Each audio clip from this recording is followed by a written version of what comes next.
हामी विकासको बाटोमा लगातार अगाडि बढिरहेका छौँ।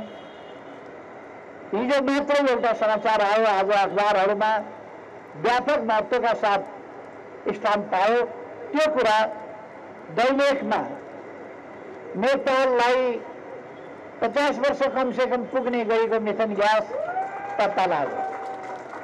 त्यो प्रमाणित भयो कि 112 मिलियन मेट्रिक टन होला सायद,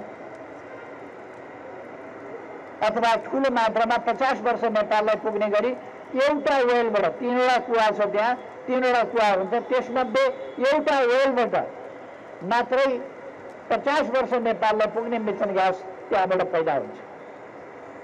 यो खुसीको खबर पनि हामीले थाहा पायौँ।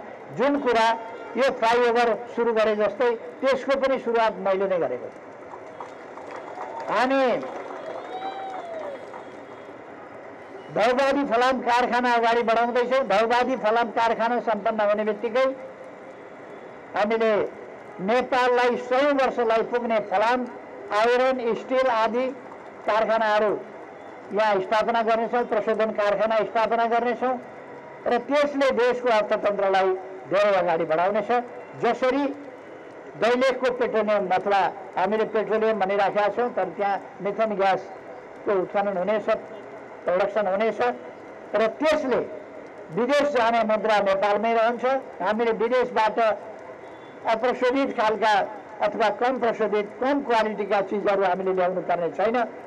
हामीलाई ठुलो राष्ट्रिय लाभ, वार्षिक ठुलो आम्दानी त्यहाँबाट हुनेछ। धेरैले रोजगारी, धेरैले काम नेपालभित्र पाउनेछन्। यस्तै गरेर अरू कारखानाहरू, अरू खनिजहरूको पनि हामी उद्घाटन गर्नेछौँ। यतापट्टि पनि हामी काम गरिरहेका छौँ। कृषिको आधुनिकीकरणतर्फ त्यसै गरी हामी काम गरिरहेका छौँ।